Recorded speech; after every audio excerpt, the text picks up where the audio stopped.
Olá, assombrados! Eu sou a Ana Paula e vou contar vários relatos para vocês.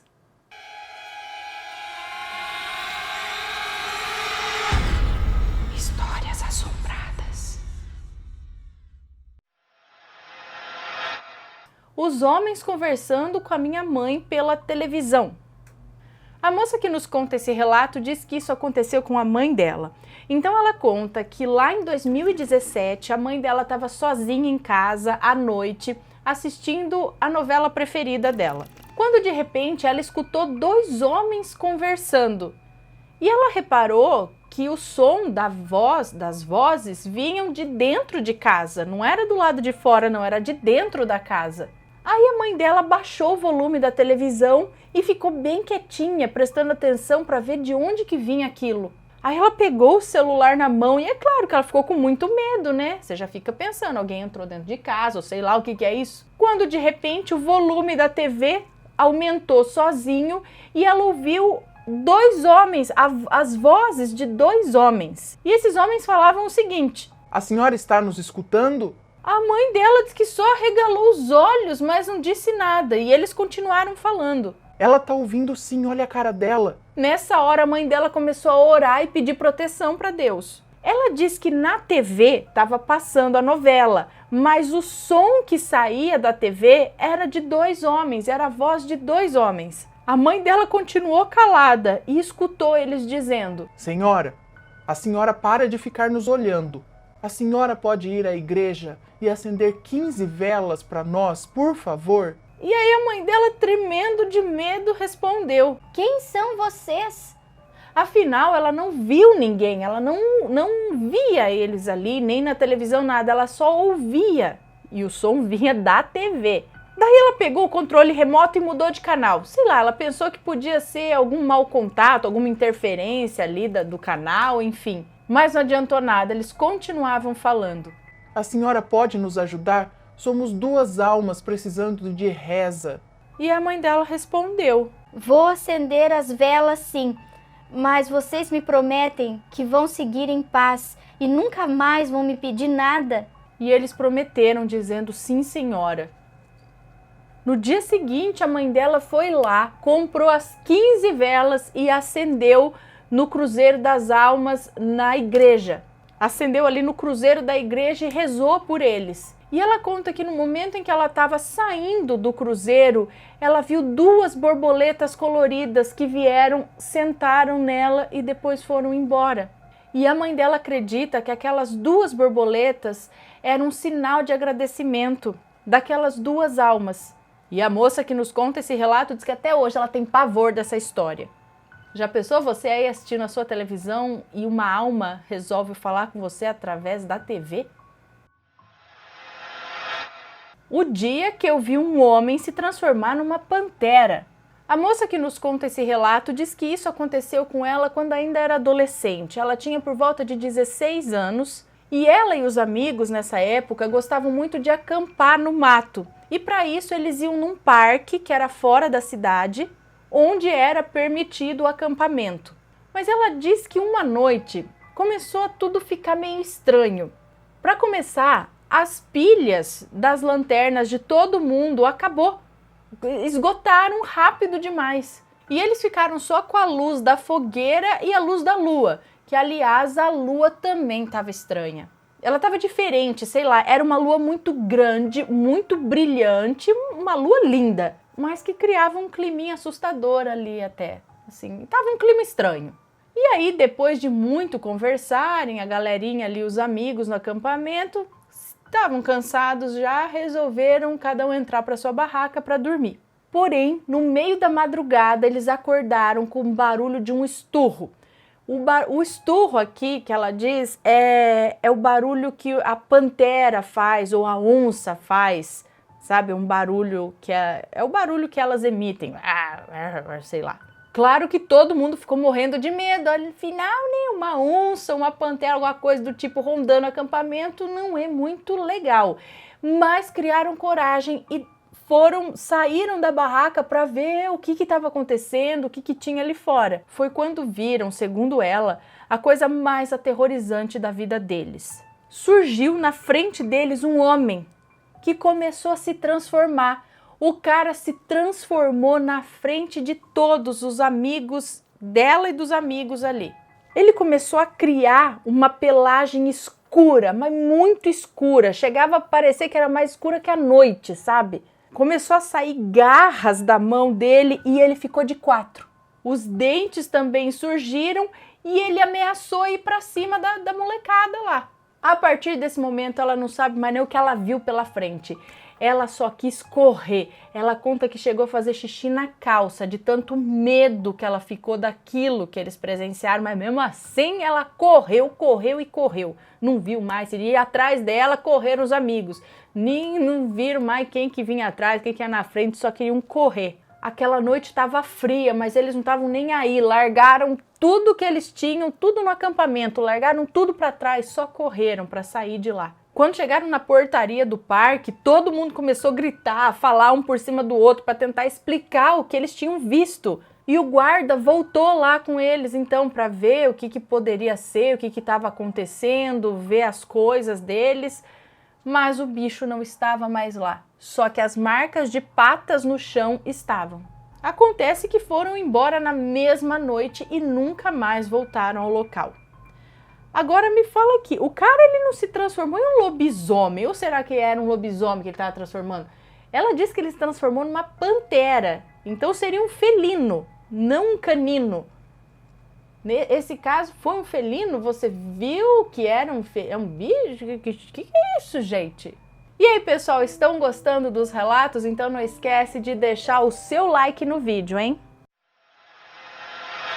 A moedinha de Nossa Senhora. A moça que nos conta esse relato diz que isso aconteceu com ela no começo desse ano, mas antes ela tem que contar uma coisa, que no aniversário dela de 16 anos, lá em 2014, ela ganhou o primeiro presente de muitos do namorado dela. Era um colar dourado com um pingente de ponto de luz. E ela conta que amava esse colar. Ela usava ele o tempo todo, usava para ir para a escola, usava para passear, usava para viajar, quase nunca tirava ele do pescoço. Mas mais ou menos em setembro do ano passado, esse colar evaporou. O colar simplesmente sumiu. Ela não encontrava o colar em lugar algum, ela revirou a casa atrás do colar. Ela ligava para a casa dos amigos dela para saber se ela não tinha esquecido na casa de alguém. Procurou na casa da avó dela, rezou para São Longuinho. Estava pensando até em fazer promessa para ver se achava o bendito, mas infelizmente não achou. E um detalhe importante, o pingente desse colar, na parte de trás, ele tinha uma manchinha, como se fosse um descascadinho no banho de ouro dele, de tanto usar, sabe? Vai atritando, e foi perdendo a cor naquele ponto. E aí chegou uma hora que ela simplesmente desistiu de procurar. Mas ela ficou arrasada. Ela confessa que nunca ficou tão triste por perder um bem material, que ela nem liga para essas coisas. Mas esse colar específico era um xodó dela e ela tinha perdido. Beleza, no começo desse ano, ela e a família foram para Aparecida do Norte. E lá ela comprou algumas velas e acendeu na Capela das Velas. E dentro de uma das velas havia uma moedinha de Nossa Senhora, que, após a vela queimar, ela guardou essa moedinha com todo carinho dentro de uma bolsa recém-comprada lá mesmo na Aparecida do Norte. Bom, a viagem correu tudo bem, foi tudo tranquilo, eles ficaram 2 dias na Aparecida, fizeram alguns passeios por lá e depois retornaram para casa. Eis que ela chega em casa, muito cansada, e aí vai lá esvaziar a mala e a bolsa que ela tinha acabado de comprar, sabe? A bolsa que ela comprou lá na Aparecida, onde a moedinha de Nossa Senhora estava dentro. E ela conta que é uma bolsa com várias divisões, e ela foi mexendo em todos os compartimentos. Quando mexendo em um desses compartimentos, ela sente uma corrente. E quando ela puxou, estava lá a correntinha que ela perdeu meses antes, dentro daquela bolsa que ela tinha acabado de comprar na Aparecida. Como que essa correntinha poderia estar ali? Se tivesse aparecido dentro de uma bolsa velha, tá, tinha uma explicação. Ah, ela colocou lá e esqueceu, alguma coisa assim, sei lá. Mas, ela tinha comprado a bolsa na viagem. Não tinha nem como ela ter guardado o colar naquela bolsa, porque ela nem tinha aquela bolsa. E ela nem estava com o colar, porque ele estava perdido há meses. Bom, ela chama esse acontecimento de seu pequeno milagre. Ela diz que pode parecer fútil? Pode. Mas o colar era importante para ela, era um xodó dela, foi o primeiro presente que o namorado deu a ela. E ela conferiu o colar, ela olhou atrás do pingentinho para ver se tinha aquela marquinha. E tinha a marquinha de desgastado ali. Era o mesmo colar dela. Ele ressurgiu. Agora me expliquem como. Antes de continuar, só quero convidar vocês a darem uma visita, darem uma fuçadinha, fazer uma visita à Loja Assombrada, onde vendemos várias camisetas, canecas, luminárias, e essa é uma das camisetas, camiseta Abdução, brilha no escuro, muito bonita, tem essa e muitas outras, é só ir lá dar uma olhadinha. O link está aqui na descrição do vídeo. Os fantasmas de Holodomor. A moça que nos conta esse relato tem 33 anos e quer contar aqui algo muito interessante que aconteceu com ela. Certa noite ela estava lendo sobre as várias guerras que aconteceram no mundo e resolveu procurar por documentários para ampliar o ponto de vista dela. Para ser mais exata, ela estava pesquisando sobre as tragédias que uma determinada ideologia causou no mundo. Então ela encontrou um documentário que falava sobre Holodomor. Eu não sei se é assim que pronuncia, Holodomor, não sei. Que foi o Holocausto Ucraniano. E esse vídeo era muito rico em informações, em fotos, em vídeos. E ela se lembra de ter chorado muito ao ver uma mulher relatando o ocorrido. E ela diz que não é uma pessoa sensível, não. Mas é difícil não se comover sabendo que 7 milhões de pessoas definharam até a morte por fome, sem ter o que comer, e outras foram enterradas vivas, apenas para os soldados não terem o trabalho de voltarem no dia seguinte e fazer o serviço. Uma das senhoras do documentário disse o seguinte, que era horrível. As pessoas eram despejadas em valas, ainda vivas, e era possível ver a terra se mexendo. Enfim, quando ela terminou de assistir o documentário, ela foi para a cama. E ela diz que é nesse momento, quando ela deita para dormir, que a mente dela não para, né? E ela começou a pensar, questionar a existência da humanidade, a crença nas utopias, a fé em algo que só traz desgraça. E com todas as forças das emoções que ela estava sentindo, ela desejou que essas almas pudessem fazer justiça. Assim como ela lamentou o sofrimento da morte pela fome, a qual eles passaram. E com o passar do tempo, ela caiu num sono profundo.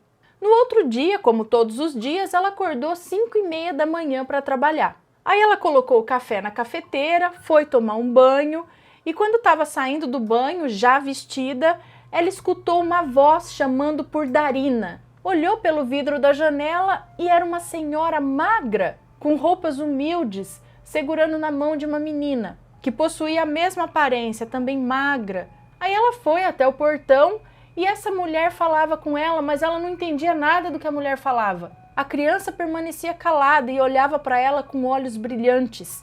Então aquela senhora colocou a mão lentamente no peito e disse, Lyuboshka, que eu não sei se é assim que pronuncia também, Lyuboshka. Depois ela fez gestos com a mão pedindo comida. Então ela pediu para a mulher esperar, que ela ia fazer uns sanduíches, e fez um ok com a mão, sabe? Fez um sinal de positivo para ela, que ela ia pegar a comida. Então ela entrou, rapidamente fez ali 4 sanduíches, pegou o café que ela tinha acabado de passar na cafeteira, colocou dentro de uma térmica e foi levar para elas. Ela diz que tem 5 térmicas, né? Então não ia fazer falta dar uma para elas. Só que quando ela olhou na direção do portão, as duas, a velha, a senhora e a menina, estavam coradas, com uma aparência boa, diferente da hora que ela tinha visto antes, que estavam muito magras e tal. Agora estavam coradas, com uma face de gratidão e carinho. Aí ela ficou ali sem entender a situação e para ajudar, as duas começaram a sumir na frente dela, esvaecer, se esvair no ar, sumiram, a olhos vistos ali na frente dela. Ela conta que suou frio, mas ela sabia do que se tratava. Ela disse que contou isso para o marido dela, mas o marido dela disse que isso é coisa da cabeça dela. Mas ela sabe que isso foi real, afinal ela estava bem acordada e bem alerta. E aí, pessoal, gostaram dos relatos? Se gostaram dos relatos, deixa um joinha, se inscreve no canal, segue a gente nas redes sociais e compartilha esse vídeo com seus amigos. Um beijo para vocês e até o próximo relato. Tchau!